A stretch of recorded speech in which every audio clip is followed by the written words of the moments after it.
예수소망교회 새벽기도 말씀 누가복음 23장 1절에서 5절까지의 말씀으로 예수님의 세 가지 제목이라는 제목으로 말씀드리겠습니다.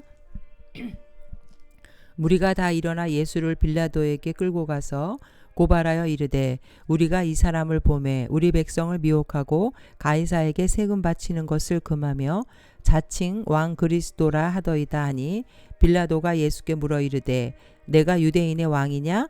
대답하여 이르시되 내 말이 옳도다. 빌라도가 대제사장들과 무리에게 이르되 내가 보니 이 사람에게 죄가 없도다 하니 무리가 더욱 강하게 말하되 그가 온 유대에서 가르치고 갈릴리에서부터 시작하여 여기까지 와서 백성을 소동하게 하나이다. 누가복음 23장 전체의 내용은 이제 예수님께서 금요일 새벽까지 사내들인 공회의 심판을 받고 이제 무리들에게 끌려서 빌라도에게 또 헤롯에게 신문을 받으시고 다시 빌라도의 재판을 통해서 십자가형을 언도받고 죽임을 당하시는 내용이 소개되어 있습니다. 우리가 오늘 읽은 1절에서 5절까지의 말씀은 빌라도가 예수님을 처음으로 신문하는 내용입니다. 유대 종교 지도자들은 사내들인 그 공회의 재판을 통해서 예수님을 신성모독죄, 즉 하나님의 이름을 모독한 죄인으로 정죄해서 죽이기로 결정을 하였습니다.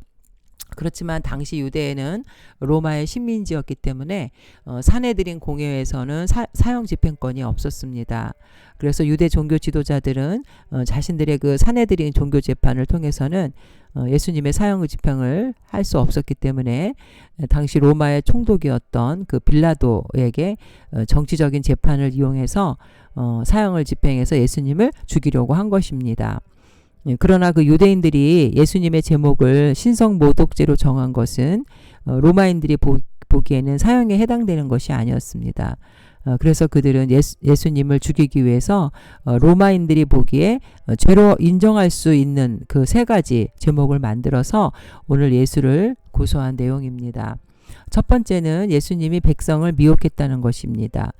그러나 이것은 많은 무리가 예수를 쫓았기 때문에 나온 그 막연한 제목이었지 예수님은 정말 그 무리들에게 그 하나님의 진리의 말씀을 가르치셨고 유혹하거나 선동하지는 않았습니다. 이것은 유대인들의 음모였던 것이죠. 두 번째는 2절에 보면은 가이사에게 세금 바치는 것을 금했다.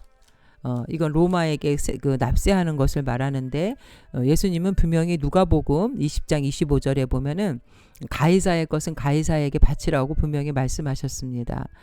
세상 나라의 그 권력과 제도도 역시 하나님이 인정하신 것으로 하나님 나라는 이 땅의 것으로 말하는 것이 아니라 영적인 하나님의 그 나라를 말하는 것이기 때문에 이 땅의 제도도 하나님이 허락하신 것으로 인정하셨습니다. 그러나 이들은 이것을 예수님을 모함하기 위한 제목이었다는 것이죠. 세 번째, 그들이 예수님을 그 죄로 자칭 왕 그리스도라 하더이다. 예수님을 이 땅에 유대인의 왕으로 자칭 예수님이 말씀하셨다는 것이죠. 정치적인 그 왕으로 예수님이 말씀하셨다라고 얘기했지만 그러나 여기서도 빌라도가 3절에 그래서 빌라도가 예수께 물어 이르되 내가 유대인의 왕이냐? 대답하여 이르시되 내 말이 옳도다. 빌라도 역시 그들이 그 제목으로 정한 자칭 유대인의 왕이라는 것을 가지고 물었지만 빌라도도 역시 정치적인 왕으로 임의로서의 왕으로 질문을 했습니다. 그러나 예수님의 왕권은 저들이 생각하는 이 땅에 이 세상의 정치적이거나 세상적인 왕을 말하는 것이 아니라 인류의 죄를 문제를 해결하고 구원하기 위해서 오신 그 온 우주를 통치하시는 하나님 만왕의 왕이라는 그 왕권을 의미하는 것인데 이들이 생각하는 세상의 정치적인 왕과는 다른 의미였던 것입니다. 오히려 유대인들이 이스라엘 백성들이 예수님을 유대를 다스리는 정치적인 왕이 되기를 바랐지만 예수님은 그들의 청을 물리셨던 일이 있습니다. 요한복음 6장 14절에서도 보면 오병이어의 기적을 일으키고 나서 이제 그 사람들이 예수께서 행하신 이 표적을 보고 말하되 이는 참으로 세상에 오실 그 선지자라 하더라. 그러므로 예수께서 그들이 와서 자기를 억지로 붙들어 임금 삼으려는 줄 아시고 다시 혼자 산으로 떠나가시니라. 오히려 이스라엘 백성들이 로마의 그 식민지 속국으로 있던 그 유대 나라를 해방시키고 다스려줄 정치적인 왕으로 예수님을 원했다는 것입니다. 예수님은 마태복음 20장 28절에서도 인자가 온 것은 섬김을 받으려 함이 아니라 도리어 섬기고 자기 목숨을 많은 사람의 대속물로 주려 함이니라. 이들이 원하는 왕의 의미와 예수님이 원하는 만왕의 왕이라는 의미는 달랐던 것입니다. 따라서 이 유대인들이 예수님에게 덮어 씌운 세 가지 제목은 예수님을 무고하게 해치기 위한 간악한 자들의 음모였고, 정치적인 그 로마의 정치적인 그 제목을 정해야 예수님을 죽일 수 있기 때문에 이들이 빌라도에게 로마에 반역했다라는 의미로 제목을 씌워서 예수님을 끌고 왔던 것입니다. 그러나 이 4절에도 보면은 빌라도가 대제사장들과 무리에게 이르되 내가 보니 이 사람에게 죄가 없도다. 빌라도도 역시 예수님의 무죄를 선언합니다. 그러나 이런 이 빌라도의 올바른 자식에게 판단이 있었음에도 불구하고 빌라도는 백성들의 그 동요를 두려워해서 예수님을 결국 십자가에 내주게 됩니다.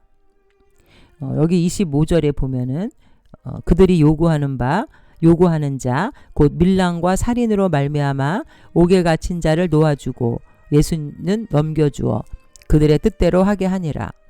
결국 악한 자들의 그 뜻을 이루기 위해서는 어떠한 수단과 방법도 가리지 않고 사용한다는 것을 오늘 이 유대인들의 정죄함을 통해서 우리는 알 수 있습니다.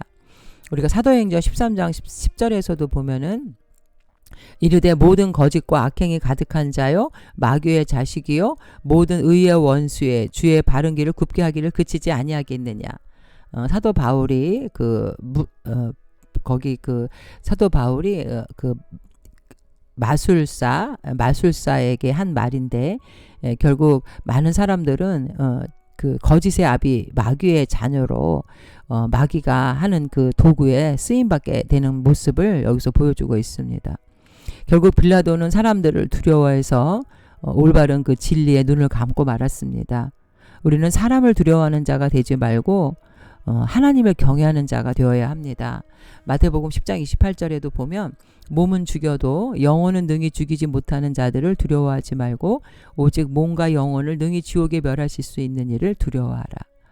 예수님은 죄가 없으신 분인데도 하나님의 아들로 이 땅에 인류를 구원하러 오신 우리의 진정한 구세주이시며 만왕의 왕으로 오신 분입니다.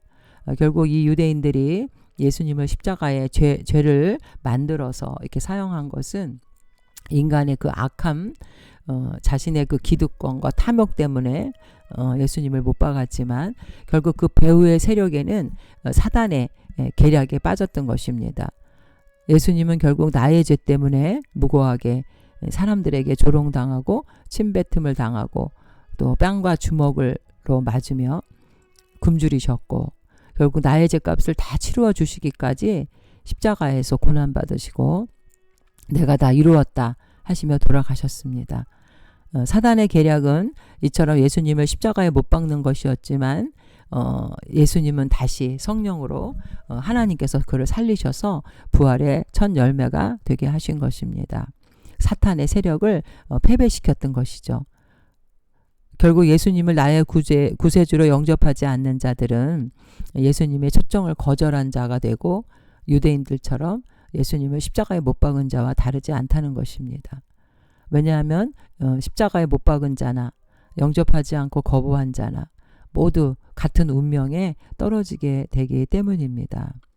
결국 예수님이 재림하실 때 구원받은 성도는 예수님의 그 부활과 함께 부활체로 영광의 옷을 덧입게 되지만 그렇지 못한 자들은 벗은 자들이 되어서 그 부활의 옷을 입지 못하고 영원한 지옥에 떨어질 수밖에 없다는 것입니다. 고린도후서 5장 1절에도 3절에 보면 만일 땅에 있는 우리의 장막집이 무너지면 하나님께서 지으신 집 그 손으로 지은 것이 아니요 하늘에 있는 영원한 집이 우리에게 있는 줄 아느니라. 하늘에 있는 영원한 집이란 부활의 영광의 옷을 덧입는 것을 말합니다. 부활체를 말합니다. 참으로 우리가 여기서 탄식하며 하늘로부터 오는 우리 처소로 덧입기를 간절히 사모하노라. 이렇게 입음은 벗은 자들로 발견되지 않으려 함이라. 벗은 자들이라는 것은 영광의 부활체의 옷을 입지 못한 자들을 말합니다. 우리가 예수님을 영접한 거와 영접하지 않는 것은 부활의 그 부활체의 옷을 입을 수 있느냐, 입지 못하고 벗은 바 되어서 영원한 지옥으로 떨어지느냐, 엄청난 그 운명의 기회가 되는 것입니다. 우리는 이렇게 사단의 종이 되어서 죄도 없으신 분을 죄를 만들어서 예수님을 십자가에 못 박은 우리 이 유대인들의 모습을 바라보면서 결국 주님을 영접하지 않고 주님에 순종하지 않는 자들, 거부하는 자들이 바로 이런 모습들일 수밖에 없다는 것을 깨닫고 나의 죄를 위해 십자가에 돌아가신 그 주님, 무고한 주님, 그분을 말씀에 순종하고 그분을 영접하는 것만이 우리의 진정한 영원한 생명을 얻는 길이고 이 땅에서도 평안과 기쁨으로 살아갈 수 있고 또 우리가 생명의 육체가 끝나는 날 영원한 천국에서 주님과 함께 영광에 그 참여할 수 있다는 삶임을 우리는 깨달아야 하겠습니다. 주님, 무고한 예수님을 유대인들은 죄를 만들어서 죄를 뒤집어 씌우고 결국 메시아 구세주를 십자가에 못 박았습니다. 그런데 빌라도는 예수님이 죄가 없다는 것을 알았음에도 사람들의 동요가 일어나서 자기에게 어떤 손해가 끼칠까 봐 결국 예수님을 십자가에 내어주고 말았습니다. 그래서 그는 2000년 동안 내려오면서 많은 사람들의 신앙 고백으로 빌라도 본디오에게 고난을 받으사 십자가에 못 박혀 죽으시고 라는 그의 죄를 사람들의 입에서 2000년 동안 이렇게 오르내리게 되었습니다. 주님, 정말 우리는 진리를 아는 자들로서 그 주님의 말씀에 순종하고 사단의 편에 서는 어리석은 자가 되지 않게 하여 주시고 주님의 귀한 백성으로 주님 앞에 갈 때까지, 주님 앞에 설 때까지 내 안에 있는 죄, 날마다 죄와 싸워서 이기고 성결한 하나님의 백성으로 주님 앞에 갈 때까지 승리하는 자들이 되게 하여 주시옵소서. 예수님의 이름으로 기도드립니다. 아멘.